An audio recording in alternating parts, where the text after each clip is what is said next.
तो hello dear student, welcome to official YouTube channel of Aryan Marco classes. Aryan Marco classes के साथ मैं अजय कुमार। कक्षा 12 भौतिक के अंतर्गत हम देख रहे थे चैप्टर नंबर 1, जिसका नाम है विद्युत आवेश तथा क्षेत्र। इसी को कहते हैं इलेक्ट्रिक चार्ज एंड फील्ड।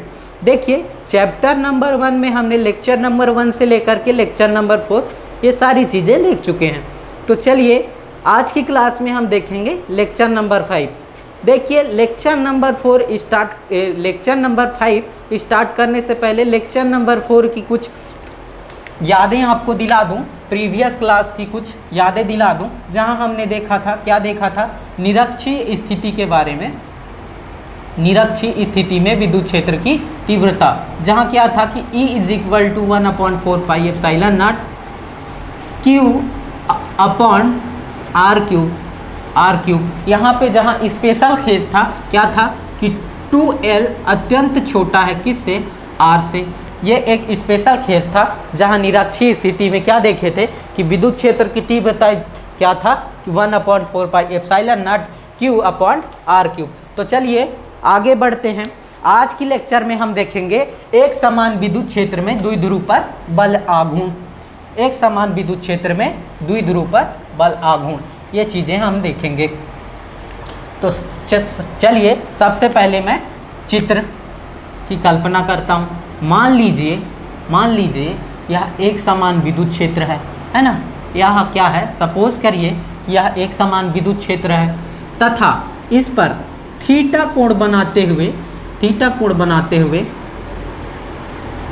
यह विद्युत द्विध्रुव रखा है। थीटा कोण बनाते हुए मान लीजिए यह एक समान विद्युत क्षेत्र है जिसमें थीटा कोण बनाते हुए विद्युत द्विध्रुव रखा गया है, जिसकी बीच की दूरी जो है मान लीजिए 2L है ना। जिसकी बीच की दूरी क्या है, 2L है। तो इस टॉपिक का मेन मुद्दा क्या है, कि यदि विद्युत द्विध्रुव को एक समान विद्युत क्षेत्र में थीटा कोण बनाते हुए या इक्विलिब्रियम कंडीशन में, संतुलन की स्थिति में रखा जाए तो उस पर बल आघूर्ण कितना कार्य करेगा या किस प्रकार से कार्य करेगा। तो चलिए देखते हैं। मान लीजिए यह एक समान विद्युत क्षेत्र है जिस पर विद्युत द्विध्रुव रखा गया है ना, जिसकी लंबाई क्या है, 2L है। थीटा कोण बनाते हुए रखा गया है। मान लीजिए यह जो है +Q आवेश है तथा यह -Q आवेश है। अब जब यह -Q आवेश है तो यह विद्युत क्षेत्र जो है इसको समांतर लाने के लिए इस पर बल लगाएगा, यानी कि इस पर क्या होगा, बल लगाएगा, बल कार्य करेगा। तो मान लीजिए इस पर इस प्रकार से एक बल कार्य करेगा तथा इसमें एक इस प्रकार से बल कार्य करेगा, है ना। तो यहाँ पर बल क्या कार्य करेगा कि F = Q इंटू E, ये हो जाएगा आवेश या विद्युत क्षेत्र की तीव्रता। यहाँ पर भी क्या होगा, F = Q इंटू E। यहाँ पर इतना बल कार्य करेगा, है ना। क्या करेगा, F = Q इंटू E, इतना बल कार्य करेगा। तो देखते हैं विद्युत क्षेत्र, एक समान विद्युत क्षेत्र में द्विध्रुव पर बल आघूर्ण या बल युग्म। तो बल युग्म की फार्मूला क्या होती है या फिर बल युग्म की परिभाषा आपने कक्षा 11 में पढ़ा होगा कि बल आघूर्ण या बल युग्म = होता है किन्हीं एक बल का मान, है ना, किन्हीं एक बल का मान और उसमें समांतर उसकी दूरी, है ना। तो यह समांतर नहीं है, यह क्या है, इसकी तिर्यक दूरी है ना। इसकी क्या है, यह तिर्यक दूरी है। तो इसको समांतर लाने के लिए मैं क्या करूँगा, इस प्रकार से एक रेखा खींचूंगा, है ना। इस प्रकार से मैं क्या कर रहा हूँ, एक रेखा खींचूंगा। तो ये इस प्रकार से एक, यह क्या हो गया, समांतर आ गया। मान लीजिए यह A है तो इसको मैं क्या मान रहा हूँ, B मान रहा हूँ तथा इसको C, है ना। इसको मैं A मान रहा हूँ, इसको B मान रहा हूँ और इसको C।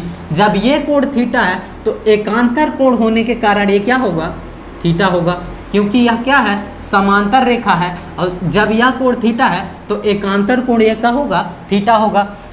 तो बल आघूर्ण, इसलिए क्या करेंगे, यहाँ पे बल आघूर्ण देखेंगे, बल आघूर्ण, इसी को कहते हैं बल युग्म, जहां इसका मान होता है टाउ। तो बल आघूर्ण क्या होगा? बल आघूर्ण क्या होगा?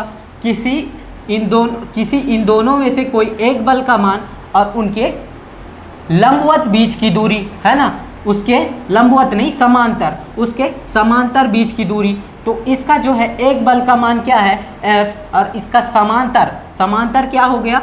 A से C, या समांतर हो गया इनकी बीच की दूरी, तो AC ये हो जाएगा, है ना। तो टाउ इज इक्वल टू हो जाएगा, F का मान क्या है? F का मान Q इंटू E ये हो गया, इंटू AC ये हो गया। अब देखिए हमें AC का मान नहीं पता है ना, समांतर है इसलिए हमें इसका मान नहीं पता है। तिर्यक रहता तो हमें मान पता चल जाता, उसका मान क्या है? 2L है। तो इसको देखिए त्रिभुज ABC से पाइथागोरस प्रमेय लगाते हैं। तो थीटा के सामने वाला जो कोण होता है वो क्या होता है? लंब होता है ना। थीटा के सामने वाला जो कोण होता है वो लंब होता है। तो पाइथागोरस प्रमेय से साइन थीटा का मान क्या होता है? साइन थीटा का मान, तो sine theta is equal to होता है लंब बटे कर्ण। तो लंब क्या है? AC बटे कर्ण क्या है? कर्ण क्या है इसका? 2L। तो ये हो जाएगा 2L। तो इस प्रकार से AC का मान क्या निकला? 2L साइन थीटा, ये निकल गया किसका मान? AC का मान। अब इस AC का मान यहाँ पे पुट अप करेंगे, तो tau is equal to Q into E into AC का मान क्या कर रहे हैं? AC का मान यहाँ से पुट अप कर रहे हैं, तो 2L साइन थीटा क्या होगा प्यारे बच्चों? 2L साइन थीटा ये हो जाएगा। तो टाउ या फिर विद्युत बल आघूर्ण क्या होगा? Q into 2L sine theta. देखिए किसी भी चीज़ का क्रॉस प्रोडक्ट हम कराते हैं, है ना, क्रॉस प्रोडक्ट हम कराते हैं। आगे देखिए यहाँ पे एक और आपका सिंप्लीफाई हो सकता है। हमने क्या पढ़ा था? वैद्युत द्विध्रुव आघूर्ण में क्या पढ़ा था कि 2QL इज इक्वल टू हमने पढ़ा था P। तो यहाँ पे हम 2QL को हटा करके P लिख देते हैं, तो PE साइन थीटा ये हो जाएगा, और यहाँ पे टाउ इज इक्वल टू हो जाएगा PE साइन थीटा। तो हमने देखिए क्रॉस प्रोडक्ट में क्या होता है? क्रॉस प्रोडक्ट में होता है कि कोई भी हो, यदि वह साइन थीटा के साथ मल्टीप्लाई है ना, साइन थीटा के साथ मल्टीप्लाई है साइन थीटा के साथ, तो उसको जब क्रॉस प्रोडक्ट लिखते हैं तो वह साइन थीटा हट जाता है। तो क्रॉस प्रोडक्ट में क्या होगा कि टाउ, यहाँ पे लिख देता हूँ, क्रॉस प्रोडक्ट में होगा टाउ इज इक्वल टू हो जाएगा P इंटू E ये हो जाएगा, क्या हो जाएगा? क्रॉस प्रोडक्ट में टाउ का मान ये हो जाएगा। ये दोनों वैसे टाउ का ही मान है, या बल आघूर्ण का मान है, या बल आघूर्ण कह सकते हैं, किसमें? एक समान विद्युत क्षेत्र में रखे द्विध्रुव पर बल आघूर्ण क्या होगा? Tau is equal to PE sine theta, या tau is equal to P cross E ये कह सकते हैं, वेक्टर P क्रॉस E। तो यहाँ पर कुछ विशेष स्थितियाँ हैं या स्पेशल केस है कि देखिए क्या है विशेष स्थितियाँ या स्पेशल केस। यदि टाउ, यहाँ पे देखिए कि साइन थीटा का मान या थीटा का मान यदि जीरो रहेगा, यानी कि क्या? थीटा जो है लंबवत हो जाए, है ना, विद्युत द्विध्रुव के क्या हो जाए? लंबवत हो जाए, तो वो क्या होगा? टाउ मिनिमम में हो जाता है और इसका मान हो जाता है 0। इसको याद रखिएगा, या कॉम्पिटिटिव एग्जाम में पूछता है। तो टाउ मिनिमम हो जाएगा और 0। उसी प्रकार क्या करेंगे? यदि थीटा का मान 90 डिग्री है ना, थीटा का मान 90 डिग्री या π/2 है, तो वो क्या हो जाएगा? इसका मान क्या हो जाएगा? 1 हो जाएगा, है ना। तो साइन थीटा का मान क्या हो जाएगा? Sine theta is equal to हो जाएगा 1, और यहाँ पे क्या हो जाएगा? टाउ का मान हो जाएगा P इंटू E ये लिख सकते हैं, जहाँ टाउ जो है मैक्सिमम में आ जाएगा। किस में आ जाएगा? मैक्सिमम में। तो याद रखिएगा मिनिमम और मैक्सिमम इन दोनों कब कब आएंगे।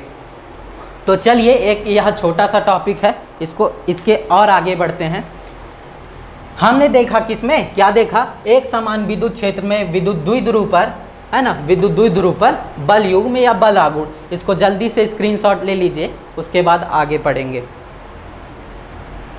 चलिए स्क्रीनशॉट ले लिए होंगे, तो आगे देखते हैं। आगे हमारा टॉपिक है एक समान विद्युत द्विध्रुव को एक समान विद्युत क्षेत्र में, एक समान विद्युत क्षेत्र में, है ना, विद्युत क्षेत्र में विद्युत द्विध्रुव को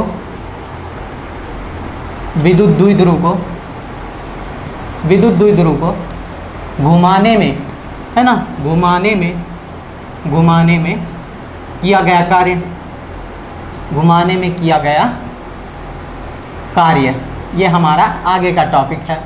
तो देखिए चित्र जो है वही बनेगा, क्या चित्र वही बनेगा जो मैंने पिछले बताया था। क्या बताया था, एक समान विद्युत क्षेत्र में विद्युत द्विध्रुव पर बल युग्म, वही चित्र बनेगा, उसके आगे का है। तो चलिए मान लीजिए, क्या मानते हैं कि डी थीटा कोण घुमाने में किया गया कार्य, डी थीटा कोण यहाँ से हल है ना, ठीक है। मान लीजिए डी थीटा कोण घुमाने में किया गया कार्य क्या होगा, डी थीटा कोण घुमाने में किया गया कार्य, तो डी डब्ल्यू बराबर डी थीटा कोण घुमाने में किया गया कार्य, यानी कि डी डब्ल्यू, यानी कि क्या है, D W is equal to हो जाएगा टाउ, है ना, टाउ इंटू डी थीटा होगा ना, थीटा कोण घुमाने में किया गया कार्य, यही होगा। तो चलिए इसके आगे देखिए, यहाँ पे देखिए डी डब्ल्यू, टाउ का मान हमने क्या पढ़ा था, टाउ का मान, तो D W is equal to tau का मान क्या आया था कि पी ई साइन थीटा, ये आया था, पी ई साइन थीटा किसका मान आया था, टाउ का मान, डी थीटा। अब क्या करते हैं, जब डी थीटा कोण घुमाने में किया गया कार्य, D W is equal to हुआ टाउ इंटू डी थीटा, तो डी डब्ल्यू टाउ का मान रखे पी ई साइन थीटा, तो इसका निकल गया। तो अब क्या करते हैं, थीटा कोण घुमाने में किया गया कार्य, थीटा कोण घुमाने में किया गया कार्य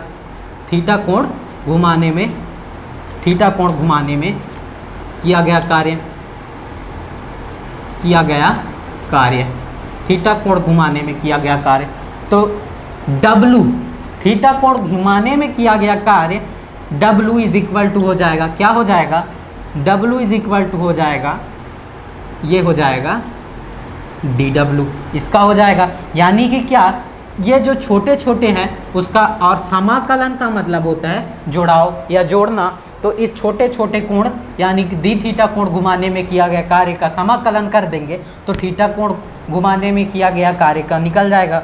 तो चलिए dW का हो गया, क्या है, dW का है PE साइन थीटा और d थीटा, ये हो गया। और यहाँ से क्या है, W यानी कि कार्य। तो आगे देखते हैं इसी का क्या निकल के आ जाएगा, इसी का हो जाएगा।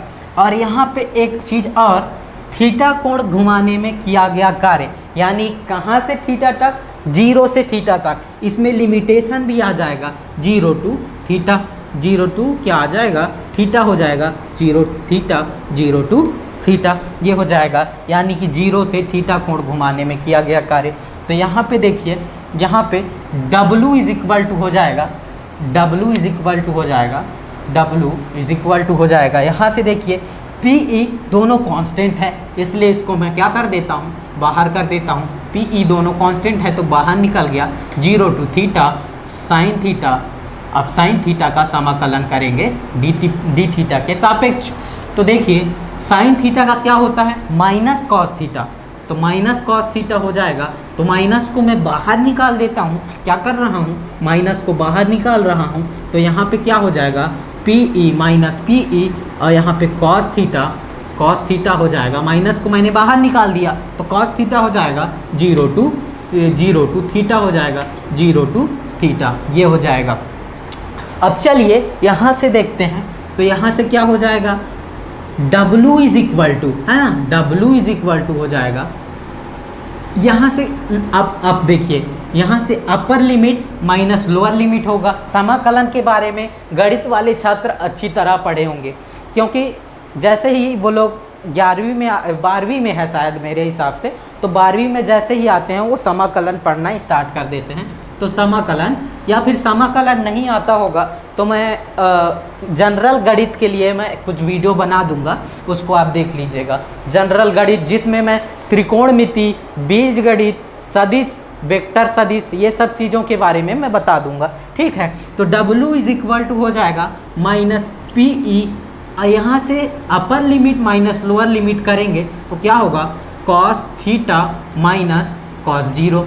और कॉस जीरो का मान क्या होता है, कॉस जीरो का मान हम जानते हैं 1 होता है। क्या होता है, 1 होता है। तो यहाँ पे देखिए माइनस P और यहाँ पे कॉस थीटा। अब देखिए ये माइनस को मैं अंदर मल्टीप्लाई कर देता हूँ, अंदर मल्टीप्लाई कर रहा हूँ तो क्या हो जाएगा, ये माइनस कॉस थीटा जो है ये प्लस कॉस थीटा है वो माइनस में हो जाएगा, और ये माइनस में है वो प्लस में हो जाएगा, इसलिए यहाँ पे 1 प्लस में आ गया माइनस कॉस थीटा। ये हो जाएगा किसका मान, W का मान। और यही क्या है प्यारे बच्चों, यही जो है एक समान विद्युत क्षेत्र में विद्युत द्विध्रुव को घुमाने में किया गया कार्य, यही जो है आपका उत्तर है, यही जो है आपका हल है, निगमन है ना, यही क्या है आपका निगमन है। तो एक समान विद्युत क्षेत्र में विद्युत द्विध्रुव को घुमाने में किया गया कार्य क्या होगा, W इज इक्वल टू हो जाएगा PE, कोष्टक में हो जाएगा अंडर ब्रैकेट में 1 माइनस कॉस थीटा, यही हो जाएगा। तो चलिए इसी के साथ आगे हमारा टॉपिक है, आगे के हमारा टॉपिक में देखेंगे। आगे हमारा टॉपिक क्या रहेगा कि एक समान विद्युत क्षेत्र में स्थितिज ऊर्जा, एक समान विद्युत क्षेत्र में विद्युत द्विध्रुव की स्थितिज ऊर्जा यानी कि पोटेंशियल एनर्जी। स्थितिज ऊर्जा को क्या बोलते हैं, पोटेंशियल एनर्जी। आपने कक्षा 11 में पढ़ा होगा कि पोटेंशियल एनर्जी के बारे में। तो यहाँ से मैं इसको नहीं मिटाता हूँ। एक समान विद्युत क्षेत्र में विद्युत द्विध्रुव की स्थितिज ऊर्जा, विद्युत द्विध्रुव की स्थितिज ऊर्जा, ये स्थितिज ऊर्जा लिख देता हूँ, है ना, स्थितिज, यहाँ पे ऊर्जा। तो स्थितिज ऊर्जा ये भी उसी के आगे का टॉपिक है, मतलब मैंने जो पीछे का टॉपिक पढ़ाया है वही सेम टू सेम है, उसी को समझ लो, कॉपी कर रहा हूँ। तो स्थितिज ऊर्जा देखिए, potential energy is equal to हो जाएगा यहाँ पोटेंशियल एनर्जी क्या होगा। अब देखिए पोटेंशियल एनर्जी की बात हो रही है ना, तो 90 डिग्री से यानी कि π/2 डिग्री से थीटा डिग्री तक जाएगा, है ना, π/2 डिग्री से कहाँ तक जाएगा, थीटा तक जाएगा। तो यहाँ पे हम लोग लिखेंगे π/2 और यहाँ पे हो जाएगा थीटा, है ना, और यहाँ पे हो जाएगा टाउ इंटू डी थीटा, है ना, टाउ इंटू डी थीटा। अब देखिए टाउ का मान तो हमने पढ़ा ही है, किसमें पढ़ा है, एक समान विद्युत क्षेत्र में द्विध्रुव पर बल युग्म में पढ़ा है ना, या बल युग्म या बल आघूर्ण पे, इन दोनों पे पढ़ा है। तो देखिए यहाँ पे थीटा हो जाएगा ये π/2, और π/2 का मान हम जानते हैं 90 डिग्री होता है। तो थीटा का मान क्या, टाउ का मान क्या है, PE साइन थीटा, ये पढ़े हैं ना, PE का टाउ का मान PE साइन थीटा। अब यहाँ पे हो जाएगा डी थीटा। तो चलिए potential energy is equal to हो जाएगा थीटा π/2 और पोटेंशियल एनर्जी। अब इसका देखिए, इसका समाकलन करेंगे, इस PE को मैं बाहर निकाल देता हूँ, क्यों, क्योंकि यह कांस्टेंट है ना, PE जो है वो बाहर निकल गया। अब साइन थीटा डी थीटा, ये बचा बिल्कुल बचा। अब PE potential energy is equal to हो जाएगा π/2 से लेकर थीटा, और PE ये बाहर निकल गया। अच्छा, यहाँ से अब हम लोग क्या करते हैं, समाकलन करते हैं। तो PE यहाँ से साइन थीटा का क्या होता है, माइनस साइन थीटा, और इस माइनस साइन थीटा को मैं फिर से बाहर निकाल देता हूँ, है ना। तो यहाँ पे क्या हो जाएगा, क्या होगा, कॉस थीटा, है ना। साइन थीटा क्या होता है, माइनस कॉस थीटा, और माइनस कॉस थीटा में माइनस को मैं बाहर कर दिया तो बचा कॉस थीटा बचा ना। तो π/2 और यहाँ पे हो जाएगा थीटा, है ना, ये हो गया। अब चलिए इसके आगे देखते हैं। तो Pe potential energy is equal to हो जाएगा, potential energy is equal to हो जाएगा, potential energy is equal to हो जाएगा, यहाँ पर भी हो जाएगा Pe कॉस थीटा। अब चलिए यहाँ पे लिमिटेशन पुट करते हैं, है ना, तो upper limit minus lower limit, तो यहाँ हो जाएगा cos theta minus cos pi by to, ये इसकी लिमिटेशन हो जाएगी।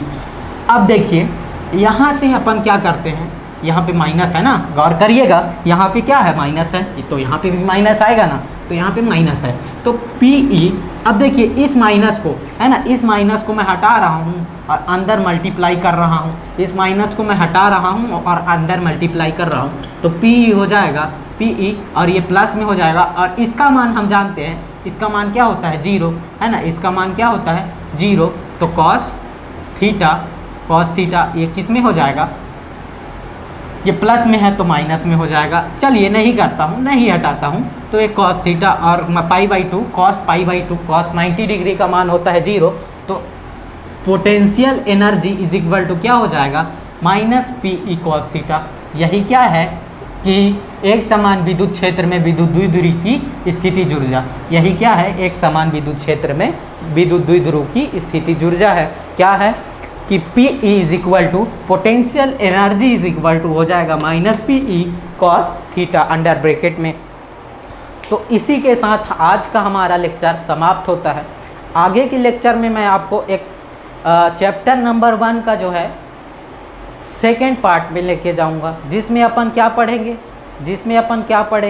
जिसमें गॉस प्रमेय पढ़ेंगे, है ना, गॉस का प्रमेय और क्या बोलते हैं, गॉस प्रमेय का अनुप्रयोग, 3-4 अनुप्रयोग है जो बोर्ड एग्जाम में ज़रूर पूछता है, या तो उसका अनुप्रयोग पूछेगा या फिर गॉस का प्रमेय पूछेगा, गॉस थ्योरम पूछेगा। तो चलिए इसी के साथ मैं अजय कुमार आज की क्लास को समाप्त करता हूँ। धन्यवाद।